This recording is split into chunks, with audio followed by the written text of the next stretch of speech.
oq balki qora bo'lib, qora oq bo'lsa-chi, balki mokri qora bo'lib chiqsa-chi degan mashinamiz akalar. 2015-yilda ishlab chiqarilgan Cobalt avtomashinamiz. Buni biz aytib o'tilgandek qora bo'lib, qora emas, mokri bo'lib, mokri emas. Ikkalasining o'rtasida. Dokumentda lekin mokri yozilgan. Uzoqroqda qoraga o'xshaydi. Lekin yaqinga kelsangiz mokri. Xo'sh, narxi 2015 4-pozitsiya avtomat minishga tayyor, balonlari ham yaxshi holatda turibdi. Motor hadoy korobkasida ishi yo'q. Tayyor 4-pakalina metallari bilan.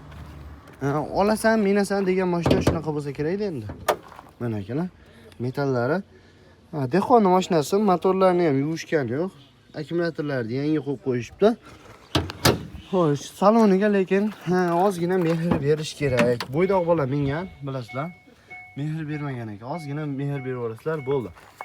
Chexollarni bitta almashtirib, bitta himchiska qo'salaring zo'r mashina bo'ladi. Original Pioneer Matfollar qo'yib qo'yilgan 193 ming kilometr masofani bosib o'tgan mashinamiz. Mana ichkari salon holatlari. Orqa tomonlari mana bunday nom ham esimdan chiqib qoldi. Stoplarni qo'yib qo'ygan. Xullas mashinamiz bitta olib turib, bitta himchiska, bitta paydirovka qo'rasizlar. Yonadigan mashina bo'lib qoladi. Kraskasiga keladigan bo'lsa, kraskalari petno bo'lib, bir ikkita uchta joyda petno bor deyapti.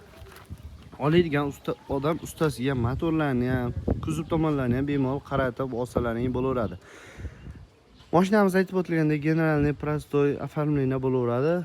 Motor hadoy korobkasi ishi yo'q. Narxiga keladigan bo'lsa, $7500 dan kamini qilib beramiz deyapti. Albatta aytilgan narxga sotilmaydi. Telefon qilasizlar, kamini qilib berishadi. Manzilimiz Farg'ona viloyati Bog'dod tumani mashinasi. Kimga mashina qiziq bo'ladigan bo'lsa, ekranda pastga atpsani va kommentariyga telefon raqamlarini yozib qo'yamiz. Bemalol chiqarsizlar dehqondan. Xohlagan takliflaringizni qilib berishadi. Bitta like bosib, tanish bilishlarga jo'natib qo'yamiz.